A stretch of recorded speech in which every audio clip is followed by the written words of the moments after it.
अपना उत्तराखंड आप देख रहे हैं, आपके साथ मैं हूं चांदनी धवन। और कोटद्वार से खबर मिल रही जहां पर सतपुली के नयार नदी में डूबने से 2 लड़कों की मौत हो गई है। पैर फिसलने से 24 साल के सरोज और 15 साल की अदिति नदी में डूबी है। दंगलेश्वर महादेव मंदिर में जल चढ़ाने गई हुई थी ये लड़कियां। घटनास्थल से 1.5 किलोमीटर दूर दोनों का शव मिला है। तो ये बड़ी खबर हम आपको बता रहे हैं। पैर फिसलने से 2 लड़कियां नदी में डूबी हैं। बताया जा रहा है दंगलेश्वर मंदिर में जल चढ़ाने गई थी, इसी के दौरान यह हादसा हुआ है। घटना स्थल से 1.5 किलोमीटर की दूरी पर ये दोनों का शव मिला है। तो नयार नदी में डूबने से 2 लड़कियों की बताया जा रहा है 2 लड़कियां डूबी हैं और नदी में डूबने से 2 लड़कियों की मौत हो गई है। हालांकि दोनों का शव जो है मिल गया है और बताया जा रहा है कि घटनास्थल से 1.5 किलोमीटर दूर दोनों का शव मिला है। और बताया जा रहा है कि सतपुली के नयार नदी में डूबने से 2 लड़कियों की मौत हुई है। सहयोगी अनुपम हमारे साथ जुड़ गए हैं। अनुपम, जरा बताइए भी क्या अपडेट है? दोनों के शव तो मिल गए हैं, आगे क्या जानकारी मिल पा रही है? देखिए, सावन का सोमवार है आज और बड़ी संख्या में जो श्रद्धालु हैं वो शिव मंदिरों में पहुंच रहे हैं। दंगलेश्वर मंदिर है सतपुली में, वहां पर भी श्रद्धालु सुबह से ही जल चढ़ाने पहुंच रहे हैं। इस दौरान ये दोनों जो लड़कियां हैं, एक 15 साल की अदिति है और एक 24 साल की है, तो ये दोनों भी जल चढ़ाने पहुंचे थे और जल चढ़ाने से पहले ये नदी में नहाने गए थे और पैर फिसलने के, क्योंकि लगातार पहाड़ों पे बारिश हो रही है और फिसलन नदियों के किनारे हो गई है। यही वजह रही कि दोनों का पैर फिसला और वो नदी में डूब गई। और उसके अब 1.5 किलोमीटर दूर जहाँ पे ये घटनास्थल है उससे 1.5 किलोमीटर दूर इनका शव बरामद कर लिया गया है। पुलिस की रेस्क्यू टीम जो पहुंची थी, अब पंचनामा दोनों को किया जा रहा है। दोनों ही जो लड़कियां हैं वो स्थानीय है, यानी कि सतपुली की रहने वाली है और परिवार के जो लोग हैं वो हॉस्पिटल में पहुंच चुके हैं। वहां पे पंचनामा किया जा रहा है, पोस्टमार्टम की अब कार्रवाई की जाएगी। इसमें परिजनों से आपकी कोई बातचीत हो पाई है क्या अनुपम? देखिए, फिलहाल जो प्रशासन से हम लोगों को जानकारी मिल रही है, दोनों ही द्वारिखाल के आसपास की रहने वाली है और सुबह ही लगभग 7 बजे ये घर से निकली थी कि मंदिर में जल चढ़ाना है और इसी दौरान ये हादसा हो गया। अब फिलहाल जो प्रशासन है या पुलिस की टीमें हैं वो मौके पर मौजूद हैं और सबको कब्जे में ले लिया गया है, हॉस्पिटल लाया जा चुका है। शुक्रिया इस पूरी जानकारी के लिए अनुपम। देहरादून से बड़ी खबर मिल रही है जहां पर आज स्टिंग मामले में वॉइस सैंपल में फैसला आएगा। सीबीआई कोर्ट इस मामले में फैसला सुनाएगा। सीबीआई ने कोर्ट में सभी आरोपियों की वॉइस सैंपल के लिए अनुमति मांगी थी। मामले में कोर्ट ने सभी आरोपियों को नोटिस भी भेजा था। पूर्व सीएम हरीश रावत, हरक सिंह रावत और साथ ही मदन विष्ट, बताया जा रहा उमेश कुमार को भी नोटिस भेजा गया था। स्टिंग मामले में आरोपियों का वॉइस सैंपल लिया जाएगा या नहीं लिया जाएगा, इस पर फैसला आ सकता है। शनिवार को कोर्ट में दोनों पक्षों के वकील ने अपना पूरा पक्ष रखा था। तो शनिवार को वकीलों ने अपना पक्ष रखा था और आज कोर्ट की तरफ से बड़ा फैसला आना है वॉइस सैंपल मामले में कि वॉइस सैंपल लिया जाएगा या फिर नहीं लिया जाएगा। तो आज का दिन खास है क्योंकि स्टिंग ऑपरेशन मामले में बड़ा फैसला आना है। देहरादून लिए चलते हैं, सत्येंद्र हमारे सहयोगी हमारे साथ जुड़ गए हैं। सत्येंद्र, क्या जानकारी मिल पा रही है? क्योंकि बताया जा रहा है कि कोर्ट की तरफ से आज बड़ा फैसला आना है और फैसला इस बात को लेकर आना है कि स्टिंग ऑपरेशन मामले में वॉइस सैंपल लिया जाएगा या फिर नहीं लिया जाएगा।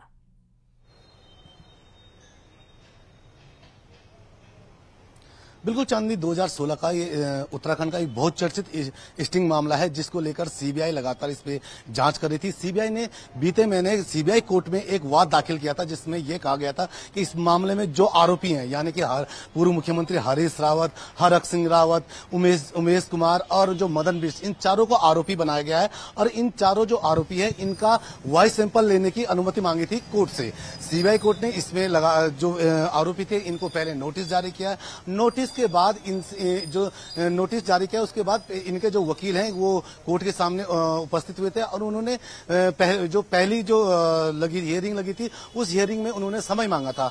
दूसरी हियरिंग शनिवार को लगी। उस शनिवार में जो हियरिंग लगी तो कोर्ट में दोनों पक्षों ने, यानी कि सीबीआई की तरफ से जो वकील थे वो भी यहां पहुंचे थे, उन्होंने भी अपना पक्ष रखा और उसके बाद जो हरीश रावत, मदन सिंह बिष्ट और उमेश कुमार जो हैं उनके जो वकील थे वो भी यहां पे पहुंचे। उन्होंने अपना पक्ष रखा और इस पूरे मामले को आज इस पे सुनवाई होने की, इन जो आरोपी हैं इनका वॉइस सैंपल होगा या नहीं। लेकिन इससे पहले मैं आपको एक चीज और बता दूं, क्योंकि 2016 का ये पूरा मामला है, उसके बाद जब सरकार आई थी, सरकार ने एक अध्यादेश भी जारी किया था और उस अध्यादेश में ये कहा गया था कि जो ये पूरा मामला, इस पूरे मामले को वापस लिया जाए, यानी सरकार इस पूरे मामले को वापस लेना चाह रही है, जिसको लेकर एक हाई कोर्ट में भी एक रिट्स लगी थी और उस पे भी इसी महीने की 27 तारीख को एक फैसला आना है। और यही जो बचाव पक्ष है, यानी कि जो हरीश रावत और हरक सिंह रावत और जो अन्य आरोपी हैं, उनके जो पक्षकार हैं, यानी उनके जो वकील हैं, उन्होंने इसी की दलील शनिवार को कोर्ट में पेश की थी कि जब इस मामले में हाई कोर्ट में ऑलरेडी मामला चल रहा है, हाई कोर्ट में 27 अप्रैल को ये मामले की सुनवाई होनी, तो फिर ये सीबीआई कोर्ट में इतनी जल्दबाजी क्यों? तो लेकिन ये पूरा मामला सुरक्षित रखा गया था और आज इस पे एक बड़ा फैसला आ सकता है। सीबीआई कोर्ट इस पे फैसला सुना सकती है कुछ ही देर बाद। जी सतेंद्र, ये भी बताइएगा कि कितने बजे तक ये फैसला आएगा, और दूसरी बड़ी बात ये हो जाती है कि जिन्हें भी स्टिंग मामले में आरोपी बनाया गया है, उनकी तरफ से भी किसी तरह की कोई टिप्पणी?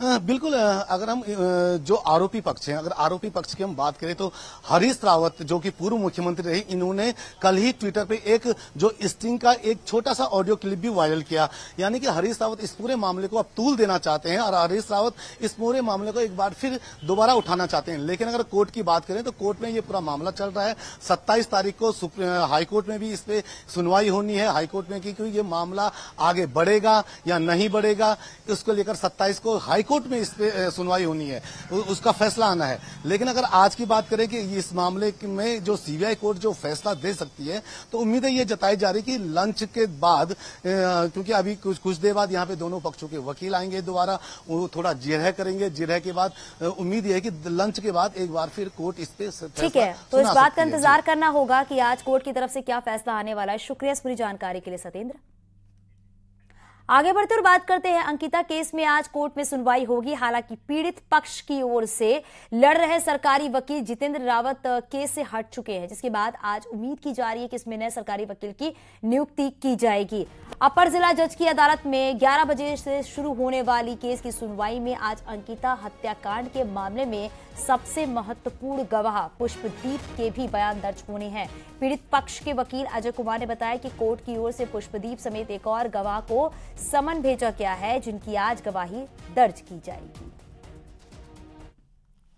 है और उसमें पुष्पदीप के लिए सम्मान कटे हैं और अन्य गवाहों के लिए कटे हैं, और पुष्पदीप सबसे अहम गवाह है। उसकी गवाही पे ही पूरा मुकदमा टिका हुआ है कि उसकी गवाही किस तरह से होती है, किस तरह से वो अपनी गवाही को पुख्ता रूप से प्रमाणित करता है।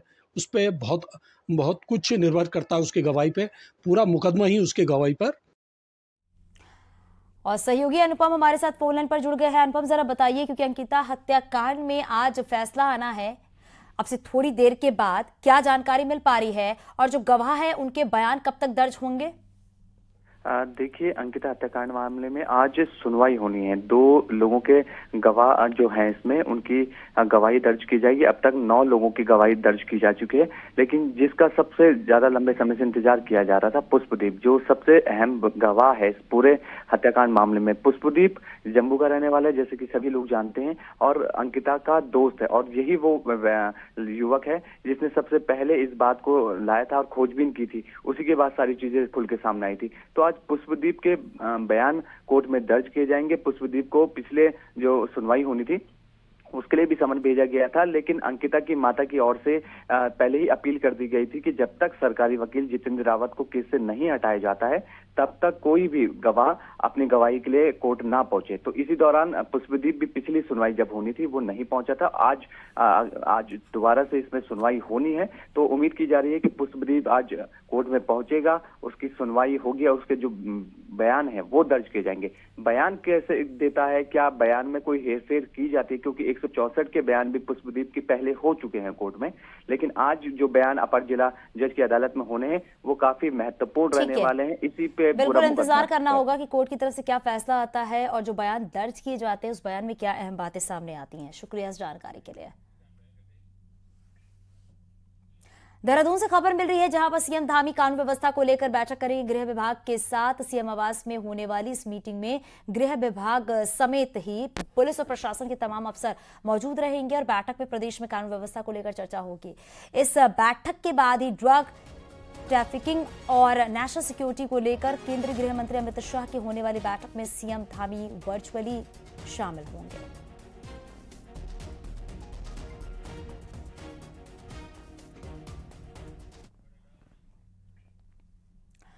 प्रदेश में 19 जुलाई तक भारी बारिश का अलर्ट है। सीएम धामी ने प्रभारी मंत्रियों को क्षेत्र में जाने के निर्देश दिए हैं और आज से सभी प्रभारी मंत्री जो हैं अपने क्षेत्र का दौरा भी कर सकते हैं।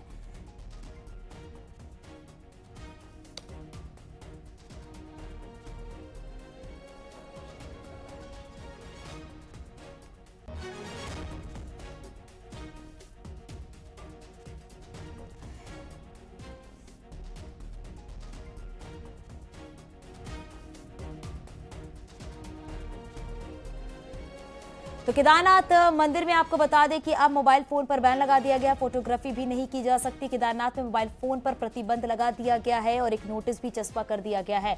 यहाँ पे स्ट्रिक्टली अब मना कर दिया गया है क्योंकि कुछ दिनों पहले देखा गया था कि कई ऐसे वीडियोस जो हैं वो वायरल हो रहे थे। अब इसी को देखते हुए ये बड़ा फैसला लिया गया है कि अब मंदिर के भीतर अब मोबाइल फोन नहीं ले जा सकते हैं, प्रतिबंध लगा दिया गया है क्योंकि हाल ही में जो वीडियो वायरल हुआ है उसी के आधार पर यह बड़ा फैसला लिया गया है। मंदिर परिसर में चेतावनी बोर्ड भी लगा दिया गया है और फोटोग्राफी पर भी पूरी तरीके से रोक लगा दिया गया है। तो आप जो अपने टीवी स्क्रीन पर ये वीडियो देख रहे हैं उसी के आधार पर और इससे पहले भी जो वीडियो वायरल हुए हैं उसी के आधार पर अब मोबाइल को बैन कर दिया गया है। सुनील नवप्रभात हमारे सहयोगी फोन लाइन पर जुड़ गए हैं। सुनील, आखिर उसी बात का इंतजार किया जा रहा था, लगातार देखा जा रहा था केदारनाथ मंदिर परिसर में वीडियो बनाते हुए, रील्स बनाते हुए, फोटोग्राफी करते हुए, अब पूरी तरीके से प्रतिबंध लगा दिया गया है। बिल्कुल चांदनी, क्योंकि केदारनाथ धाम लगातार चर्चाओं में बना हुआ था। कभी मंदिर के गर्भगृह से फोटो वीडियोज आ रही थी तो कभी मंदिर परिसर से तमाम तरह के वीडियोज वायरल हो रहे थे। इसके बाद मंदिर समिति ने मंदिर के अंदर और मंदिर के कैंपस में भी दोनों जगह फोटोग्राफी या फिर वीडियो बनाने पर वहां पर पूरी तरह से प्रतिबंध लगा दिया है। और जिस तरह से आप विजुअल में देख सकते हैं कि बाकायदा बड़े बड़े साइन बोर्ड भी वहां पर लगाए गए हैं इस चीज के। लेकिन एक बड़ा सवाल उठता है चांदनी की केदारनाथ मंदिर धाम, जहां पर पीक सीजन में अगर मैं बात करूं इस पीक सीजन की, तो 15,000 से 18,000 श्रद्धालु रोज वहां पर पहुंच रहे थे।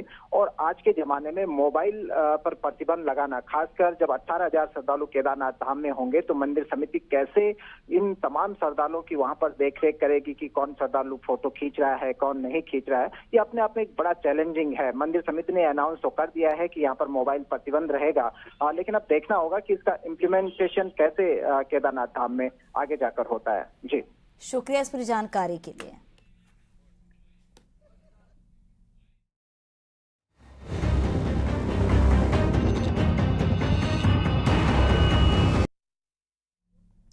उत्तराखंड में बारिश का दौर जारी है जिससे कई इलाकों में तबाही भी हुई है। वहीं देहरादून में उत्तराखंड में बारिश को लेकर ऑरेंज अलर्ट जारी कर दिया गया है। देहरादून, मसूरी, चमोली, नैनीताल, यूएस नगर के इलाकों में तेज बारिश का अलर्ट जो है वो जारी कर दिया गया है। बताया जा रहा है मौसम विभाग ने ये अलर्ट जारी किया है और 19 जुलाई तक बारिश का ये अलर्ट जारी किया गया है।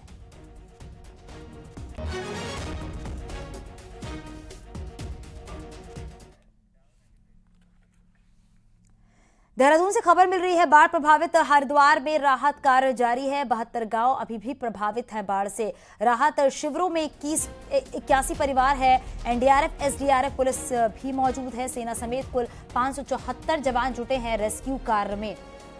तो रेस्क्यू कार्य में बताया जा रहा है कि 574 जवान जो है वो जुटे हुए हैं। एसडीआरएफ, एनडीआरएफ की टीम भी मौके पर बनी हुई है और हरिद्वार में राहत का जो बचाव कार्य है वो यहां पर जारी है। राहत शिविरों में 81 परिवार रह रहा है।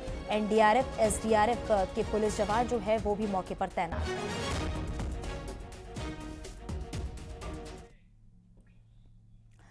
गंगा के बढ़े जलस्तर के बीच हरिद्वार के भीमगौड़ा बैराज का एक गेट टूट गया है जिसमें डाउन स्ट्रीम में तेजी से पानी बह रहा है। श्रीनगर बैराज से पानी छोड़ा गया है जिसके चलते हरिद्वार में भीमगौड़ा बैराज पर गंगा जो है वो चेतावनी के निशान पर बह रही है। ऐसे में भीमगौड़ा बैराज का गेट नंबर 10 पूरी तरह से क्षतिग्रस्त होकर बाहर आ गया है। हालांकि विभाग के अधिकारी दावा कर रहे हैं कि बैराज का ये क्षतिग्रस्त गेट पहले से ही बदले जाने की प्लानिंग की थी। इसके टूट जाने से किसी भी तरह का कोई खतरा नहीं है। वहीं गंगा का जलस्तर बढ़ने और बैराज का गेट टूटने के बाद गंगा तटीय क्षेत्रों में लोगों को सावधान रहने के निर्देश दिए गए हैं। तो ये जैसे इसको ऑपरेट कर रहे थे इसका रास्ता टूटा और ये निकल के बाहर आ गया। टूटा नहीं है, ये अभी भी बाहर आया है केवल, कोई इससे कोई नुकसान नहीं है। की वजह से वो गेट यहाँ ट्रांसपोर्ट नहीं हो पाया। अब वही आगे यहाँ नया गेट लगेगा।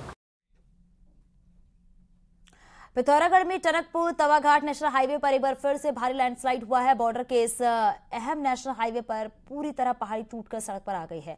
नया गांव के पास ये लैंडस्लाइड हुआ है। लैंडस्लाइड होने से हाईवे पूरी तरीके से बंद हो गया है। काली नदी के ठीक ऊपर बने इस हाईवे में इतना भारी लैंडस्लाइड हुआ कि हम मलबा रोड को पार करते हुए नदी तक जा पहुंचा है। तस्वीर में आप देख सकते कैसे पहाड़ी से भारी मलबा सड़क पर आ गया।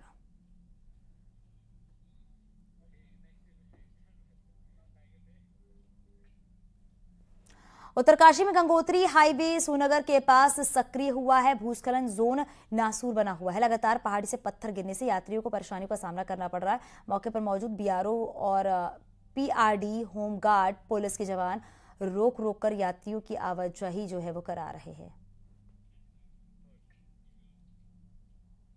उत्तरकाशी में लगातार हो रही बारिश के चलते लैंडस्लाइड जोन सक्रिय हुए हैं। इसमें श्रीनगर के पास न्यूज 18 है, हम आपको दिखा सकते हैं। यहाँ पे वाहनों को रोका गया है क्योंकि पहाड़ी से लगातार पत्थर गिर रहे हैं। कभी कभी बड़े बड़े पत्थर हाईवे पे आ रहे हैं। इस तरह से व्यवस्था बनाई गई है कि यहाँ पे पुलिस की और जो बीआरओ है वो यहाँ पे तैनात किए गए ताकि पत्थर आए तो जो आवाजाही है उसको रोक दिया जाए। जब पत्थर रुकने बंद हो तो उसके बाद आवाजाही को शुरू किया जाए। तो बड़ी परेशानी का सामना यहाँ पे जो यात्री उन्हें करना पड़ रहा है। मेरे साथ यात्री मौजूद है। कहाँ से आए आप? हम बिहार से आए हुए हैं। क्या हो रहा है यहाँ पे? अभी हम लोग की ओर जा रहे हैं ना, तो उसमें लैंडस्लाइड हो रहा है, इसलिए हम लोग 2 घंटे से फंसे हुए हैं। अच्छा, आपका क्या कहना है इस समय ऐसी बरसात में आ रहे हैं? हम लोग फंसे हुए हैं। 2 घंटा से हम लोग बिहार के लिए कब निकले, तब रास्ता क्लियर, अभी तक पत्थर गिर ही रहा। सावन के दूसरे सोमवार पर शिवालयों में भक्तों की भीड़ उमड़ रही है। हरिद्वार के दक्षेश्वर महादेव मंदिर में भी सुबह से भक्तों का तांता लगा हुआ है। दक्षेश्वर महादेव मंदिर को भगवान शिव की ससुराल कहा जाता है। मान्यता यह भी है कि सावन के 1 महीने तक भगवान शिव दक्षेश्वर मंदिर में ही विराजमान रहते हैं और भक्तों की मनोकामना पूरी करते हैं। इससे दूर दराज से श्रद्धालु जो हैं वो दक्षेश्वर महादेव मंदिर पहुंचकर जलाभिषेक कर अपने आराध्य देव को प्रसन्न करते हैं।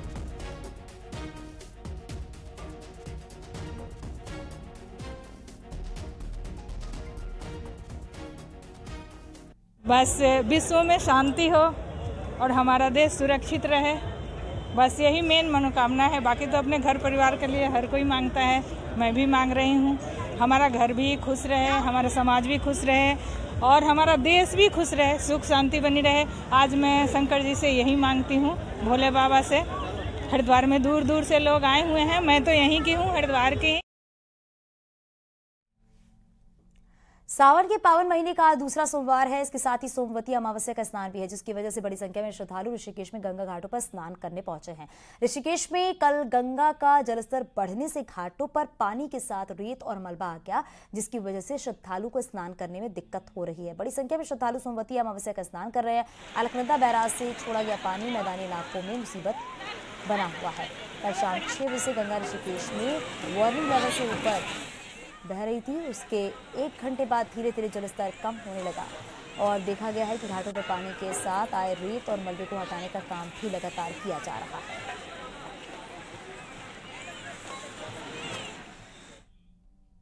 ऋषिकेश में कल गंगा का जल वार्निंग लेवल पर बह रहा था, लेकिन धीरे धीरे रात होते होते गंगा अपने सामान्य रूप में लौट आई है। इस समय सोमवती अमावस्या का स्नान चल रहा है और बड़ी संख्या में श्रद्धालु ऋषिकेश के त्रिवेणी संगम पर स्नान कर रहे हैं। ऋषिकेश से आशीष डोभाल, न्यूज़ 18। मॉनसून की बारिश जहां एक और आफत बरसा रही है, तो वहीं 13,000 फीट की ऊंचाई पर स्थित दुनिया की सबसे सुंदर फूलों की घाटी अपने रंग बिरंगे फूलों से खिल रही है।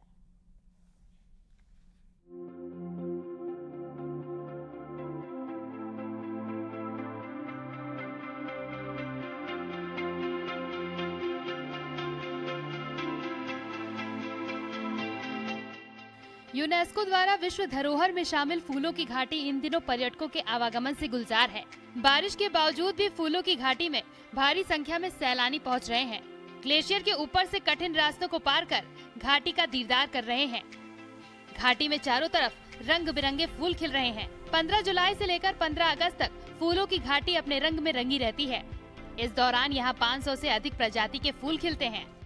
वैली ऑफ फ्लावर पहली बार आई हूँ। मेरा यहाँ का एक्सपीरियंस बहुत अच्छा रहा। शुरू जैसे ही हम आए उस टाइम पे तो पूरा बादल लगे हुए थे, तो पूरा अच्छे से क्लियर इतना विजिबल नहीं था हमारे लिए। उस टाइम बहुत टफ लग रहा था कि हम कहाँ आ गए, लेकिन जैसे ही हमने शुरू किया वैली ऑफ फ्लावर, फिर हमें काफ़ी डिफरेंट फ्लावर्स दिखे। हमने देखा कि हम बहुत सारी चीज़ें यहाँ की ऐसी दिखे जो तो हमें पता ही नहीं था कि वो कैसे होता है, हमने वो भी देखा। वैली ऑफ फ्लावर में आई हूँ, जो मेरा फर्स्ट टाइम है और मेरा एक्सपीरियंस जो है बहुत ही अच्छा रहा है। इससे पहले भी बहुत जगह गई हैं, ऐसे नेचर को देखने, एक नेचर के क्लोज से देखा और बहुत ज़्यादा फूल देखे, डिफरेंट टाइप ऑफ प्लांट्स देखे, सन में उनके यूज़। तो ये मेरा एक्सपीरियंस बहुत अच्छा रहा है यहाँ पे। मतलब मैंने इतना एक्सपेक्ट नहीं किया था कि मैंने इतनी स्पीसीज़ मुझे देखने को मिली। देखने को तो दूर की बात, मुझे याद मतलब इतनी सारी स्पीसीज़ याद हो गई, इतना मैंने एक्सपेक्ट तक नहीं किया था।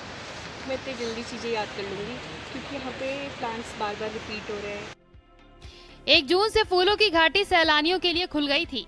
अभी तक 3788 सैलानी फूलों की घाटी पहुँचे हैं, जिसमें से 68 विदेशी सैलानी भी शामिल हैं।